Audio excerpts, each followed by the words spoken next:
Ce monde est régi par un système. Croyez-moi ou pas, le système du monde est formé. C'est conçu de façon à nous programmer à quelque chose. J'ai envie de dire, à nous initier à quelque chose. Rien n'est fait au hasard. C'est partout. C'est à travers les 7 montagnes d'influence, à travers les 7 sphères de la vie, appelez-le comme vous voulez. Mais c'est partout, on en voit partout. C'est sur les réseaux sociaux, c'est sur YouTube, c'est sur Facebook, c'est partout. C'est dans la politique, c'est à l'école, c'est dans la santé. C'est partout. Ils ont tout redéfini. Ils ont redéfini le mariage. Ils ont redéfini la santé. Ils ont redéfini les amitiés. Ils ont redéfini l'amitié. Ils ont redéfini la sexualité. Ils ont redéfini même la chrétienté. C'est partout, mes frères. C'est partout. Tout est concocté dans le moindre détail. Tout est fait de façon à nous préparer à quelque chose. Mais le comble, c'est que c'est fait de façon à nous préparer à quelque chose, mais de mauvais. Lisons ensemble ces textes de l'Écriture. Romains chapitre 12, le verset 2. Romains chapitre 12, le verset 2. Nous allons les lire dans la version Parole vivante. Parole vivante d'Alfred Cohen. Romains chapitre 12, le verset 2. Écoutez ce qui est écrit. Ne vous coulez pas simplement dans le moule de tout le monde. Ne conformez pas votre vie aux principes qui régissent le siècle présent.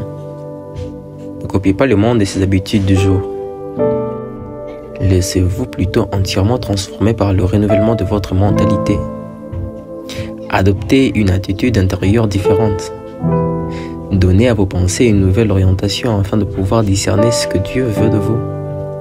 Ainsi, vous serez capable de reconnaître ce qui est bon à ses yeux, ce qui lui plaît et qui vous conduit à une réelle maturité. Vous voulez être un disciple accompli. Premièrement, ne copiez pas le monde et ses habitudes. On ne peut pas être chrétien de sa façon, mes amis. On ne peut pas être chrétien selon qu'on le veut. N'oubliez pas que les chrétiens ont été appelés chrétiens basiquement à cause de leur comportement, à cause de leur conduite. Acte chapitre 11, verset 26. C'est à cause de leur façon de vivre. Ils étaient assez différents. Ils avaient leur conduite. C'est à cause de cela qu'ils ont été traités de chrétiens. Et c'était essentiellement une façon de se moquer d'eux. Mais c'était surtout à cause de leur conduite, à cause de leur façon d'être différente. Oh, je suis presque sûr que si l'apôtre Paul pouvait revenir et voir ce qu'est devenu les chrétiens du XXIe siècle, il pleurait. Le chrétien copie tout. Il copie toutes les tendances du monde. Il copie tout ce qu'il voit. C'est à la mode. Ils ont fait ceci. Ils le font. On est censé le faire. Ce n'est pas parce qu'ils le font que nous devons le faire. Ce n'est pas parce que c'est à la mode que nous devons le copier. Ne copiez pas le monde et ses habitudes. Deuxièmement, donnez à vos pensées une nouvelle direction afin de pouvoir discerner ce que Dieu veut de vous. Le prince de ce monde sait que la foi vient de ce qu'on entend. Allez, je sais que ce verset veut essentiellement dire que c'est lorsque l'évangile est prêché, c'est après qu'on ait prêché l'évangile, qu'on ait entendu qu'on a la foi qu'on croit. Mais cela veut aussi dire à un certain degré que c'est à force d'entendre des choses qu'on y prête foi. Et le prince de ce monde sait, c'est qu'à force d'entendre quelque chose, on finit par y croire, on finit par y attacher une certaine foi, une certaine croyance. Il y a un feu qui s'est allumé, un grand feu, un feu de forêt, mes amis. Et si on ne fait rien, le monde brûlera. Ce monde brûlera tout entier. La meilleure manière d'éteindre un feu de forêt, c'est de créer un contre-feu. Premièrement, lisez les bonnes choses.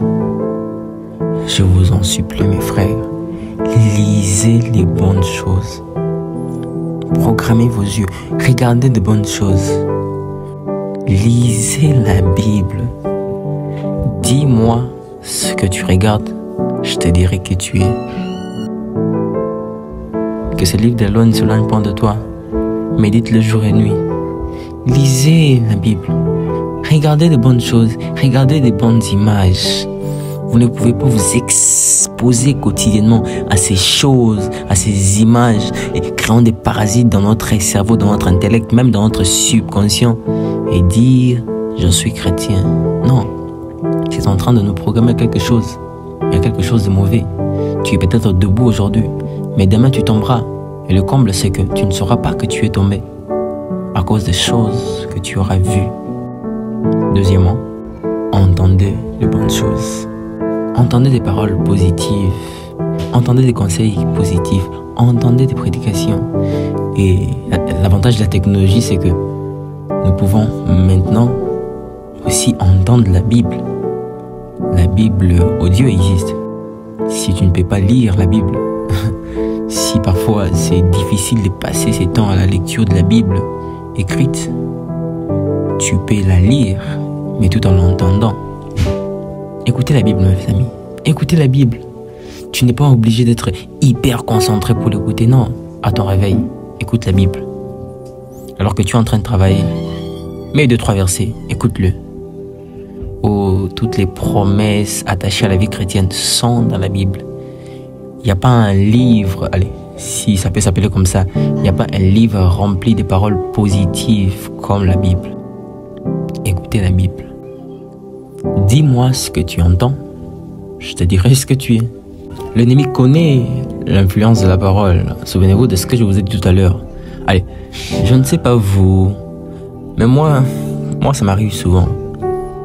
Parfois, il m'arrive souvent, à force d'écouter une certaine mélodie, peut-être l'écoutant peut-être en passant, peut-être chez un ami, écoutant quelque part.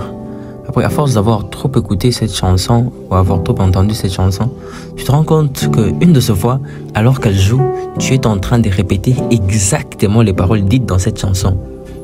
Comme si tu avais eu le temps de répéter cette chanson. Je ne l'ai jamais eu dans mon smartphone. Je ne l'ai jamais mis sur moi. Je ne l'ai jamais fait jouer chez moi. Je n'ai jamais eu le temps de la répéter. Mais c'est resté dans mon subconscient. Ça a formé quelque chose dans ma tête. Et j'ai même retenu les paroles sans le savoir. C'est ça le mal avec le subconscient. C'est que on ne peut pas accéder à notre subconscient avec notre intellect, avec notre conscience. Ça reste indépendamment de nous. Ça entre. Et si les mauvaises manières sont entrées indépendamment de nous, on peut quand même programmer, on peut quand même définir ce qui va entrer. Écoutez la Bible. Parfois, vous n'avez juste pas idée de l'impact que ça peut avoir sur votre vie. Il semble que le subconscient contrôle nos émotions, que ça contrôle nos actions, que ça contrôle beaucoup de choses en nous. Vous n'avez peut-être pas idée de l'impact que ces paroles peuvent faire, que ces paroles peuvent avoir, voulais-je dire, sur nous. Écoutons la Bible. Allez, n'est-ce pas là juste une occasion favorable pour vous parler de ce groupe WhatsApp que nous avons mis en place. Un groupe où nous voyons et entendons les choses, mais de la bonne manière, les bonnes choses. Pour ceux qui nous suivent sur les réseaux sociaux tels que TikTok et YouTube, nous allons vous laisser le lien dans la description. Pour ceux qui auront ce message, peut-être à partir de WhatsApp, dans une note vocale, nous allons aussi nous arranger avec l'équipe, savoir comment y attacher un lien. Où ce groupe est un groupe où tout le jour, on a la possibilité de lire des paroles, de bonnes paroles. On a la possibilité d'entendre et d'entendre de bonnes choses. Je t'invite à les rejoindre. Merci de nous avoir écoutés. Mais pour aujourd'hui, on se dit bye bye. On se donne rendez-vous la fois prochaine. Bonne journée.